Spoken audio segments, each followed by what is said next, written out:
He has to understand that the quarterback has a leadership position. And no matter how it goes, good or bad, you have to lead the team. You have to lead the people in the huddle. And you can't allow the outside pressures to not allow you to do that in a manner where you have energy and you're positive. And even through bad games, I mean, you got to deal with that. But right now, he's behind the 8 ball. There's no doubt about it. We know the history of this. It's not getting any better. Shedeur Sanders is getting better, though. I thought he played very well from the pocket today, made some good decisions, sat in there, bought some time. I think at the end, Shedeur will be the starting quarterback for the Cleveland Browns. Nobody saw this coming. Not the Cleveland media, not the fans who booed at First Energy Stadium, and definitely not the people who spent all offseason saying Shedeur Sanders wasn't ready. Because on a random preseason night against Buffalo, one drive changed the entire conversation. A 4th down, a broken pocket, a throw that traveled 80 yards for a touchdown. And by the time the final whistle blew, an NFL analyst said something on national television that Browns fans will not forget. He said Shedeur Sanders is going to be QB1. Not maybe, not possibly. He said it like it was already decided. But what happened next exposed a divide inside that Cleveland locker room so raw, even the broadcast couldn't hide it. Watson, both of them got a half. The Browns hosted the Bills, so we're going to start with Shedeur facing a 4th and 2 early on in the first. Oh, he's got time. Oh, he's got time, and he's got a man, Blake Whiteheart. Well, that's good. That's a 1st down. Big conversion, gain of 16. It leads to this 3rd and 7 at the Bills' 8. Why get the 7 when you can get the 8 and then add to the score? There we go. Luke Floria back of the end zone, 80 yards and a touchdown. That passer rating looks pretty good, 147.9. Now, was he perfect? A little bit. A scotch. 9 for 11, 74 passing yards. Good game, but was it enough to land the starting job? I don't think I'll ever do enough in life, and be fulfilled totally. I would say each and every day I strive to be better than I was yesterday and the day before and the day before. So I don't think it's never enough. Let's set the scene. 4th and 2, early first quarter. Browns trailing nothing but the doubt piled on Shedeur Sanders' shoulders. He drops back. He buys time in the pocket, the kind of time that gets quarterbacks killed against a real pass rush. And he finds his man for a 16-yard conversion. That's not the highlight. That's just the setup. Because a few plays later, from the Bills' 8-yard line, Sanders doesn't settle for the safe throw. He throws it to the back of the end zone. Touchdown. His passer rating on that drive, a borderline perfect 147.9. Final stat line for the half, 9 of 11 passing, 74 yards, 1 touchdown, 0 mistakes. Now that might not jump off the page as jaw-dropping, but here's where things get interesting. After the game, reporters asked Sanders the obvious question, was this enough to win the job? And instead of chest thumping, instead of the confident soundbite everyone expected, he said something almost nobody in his position says. He talked about never feeling like he's done enough, about chasing improvement every single day, no matter how well the day before went. Now think about that for a second. This is a guy getting hyped as a potential starting quarterback in the NFL, and his answer wasn't about the touchdown. It was about the process. That's not even the most shocking part of this story. While Sanders was building his case in the first half, Deshaun Watson took the field for the second, and it did not go the way Cleveland hoped. 3rd and 10, Watson looks downfield, sees nothing open, dumps it short for basically no gain. The drive stalls. Cleveland punts. Final numbers for Watson, 5 completions on 12 attempts, 35 yards, and an interception. Now here's where the broadcast turns into something you don't usually see on a Tuesday night preseason game. The stadium, Cleveland's own fans, started booing their franchise quarterback, live, on air, impossible to ignore. and what happened next left everyone in that building stunned. Watson finishes 5 of 12, 35 yards with a pick, and responded to the boos at the podium. I think you guys know too, and I think the whole world knows. It has nothing to do about the performance. It's a little bit personal than that. So I think that's it's a disrespectful thing. So yeah, I mean, I'm gonna keep whatever I feel with me and my family internally on how I feel about that, and yeah, just move on.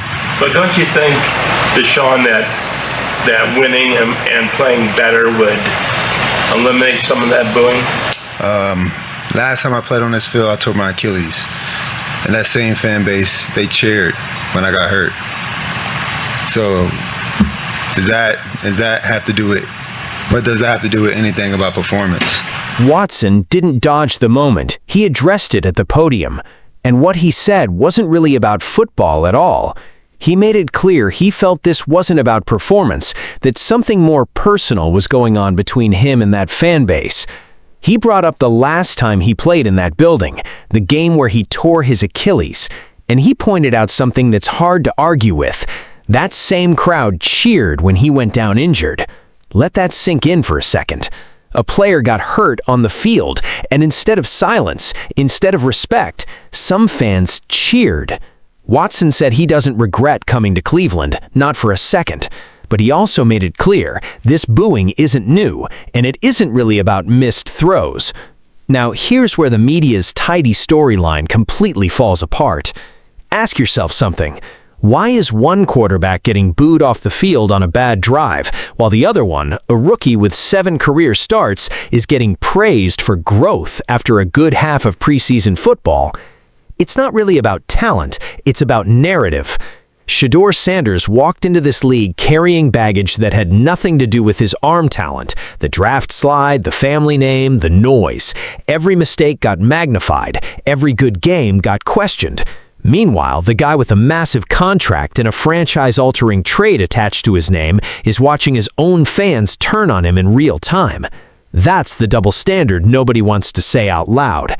Now let's get to why one former NFL head coach went on air and basically ended the debate.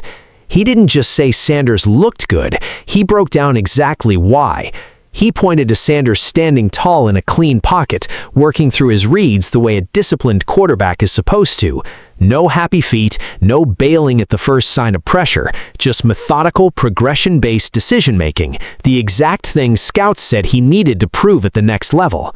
And he made the comparison plainly. Sanders is gaining confidence every single time he steps on the field, and it shows on tape from game to game. That's the kind of trajectory that wins jobs. And that's not even factoring in what this means for the timeline. The game, Todd Monken said, look, there's no exact timeline for when we will make a decision. He did, though, say he doesn't expect it to go beyond early next week. What does early mean? We'll find out soon. And you got me. I beat you to it. A slew of NFL preseason debuts, and they're for a good time, not a long time. Some were better than others, admittedly. Jaden Daniels played just 2 plays against Detroit. Didn't go great.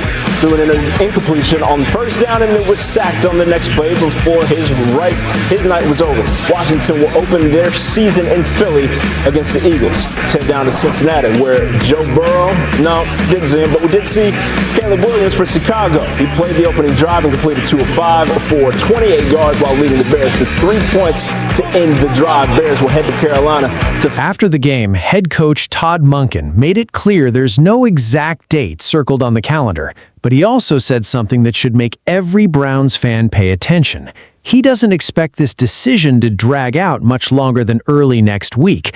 That's it. That's the window. Days, not weeks, before Cleveland has to stand in front of the world and name a starter. And based on everything from that Buffalo game, the composure, the touchdown, the fan reaction toward the other guy, the pressure is no longer on Sanders to prove he belongs.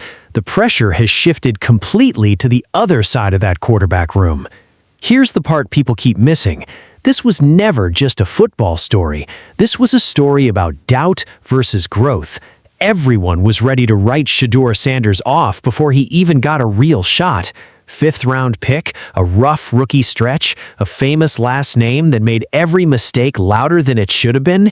And through all of that noise, he kept doing the one thing that shuts critics up faster than anything else. He kept getting better.